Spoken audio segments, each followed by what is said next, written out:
ফাসতামিউলা।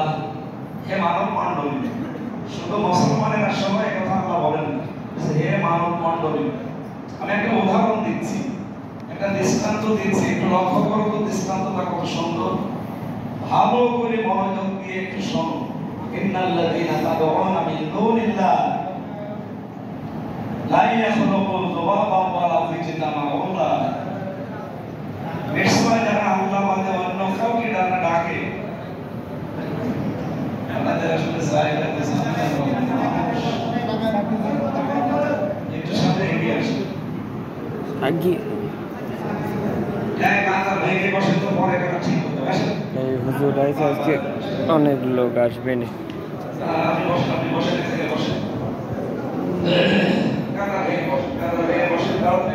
হ্যাঁ, প্রচুর লোক আসবে, আরো হবে।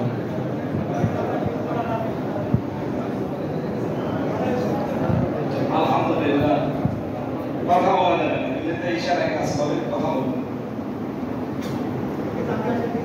কোরআন শোনার যে সমস্ত আদবগুলো আছে তার ভেতরে ফাসতামিউলাহু আনসিতু, চুপ থাকা লাগে। প্রথম শর্ত এটা, চুপ থাকা।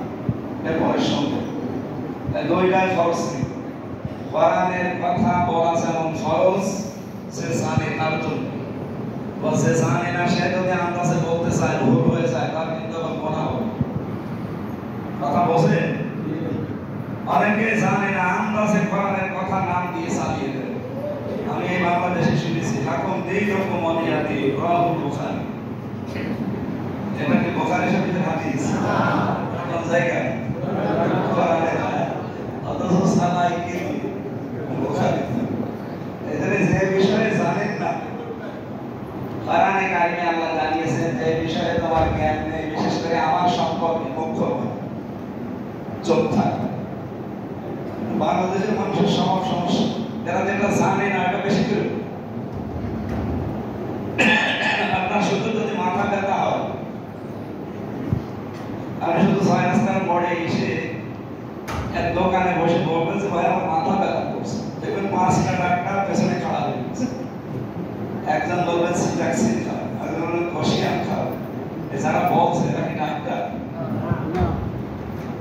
আপনি যদি এমবিবিএস কোনো ডাক্তারের কাছে যান, কিন্তু বলবেন তো সিটাক্সিন খাও, ও বলবে আপনাকে আগে পরীক্ষা করো। এই জন্য যে বিষয়ে জানি না আমরা, আশা করছি মুখ্য কথা বলবো। আর যদি জানেন সঠিক, আপনি ওই বিষয়ে কথা বলেন, ওটা ফরজ। বাল্লিগু আন্নি ওয়ালাউ আয়া, একটা বাক্য যদি আপনার জানা থাকে, ওটা পৌঁছে দেওয়া কি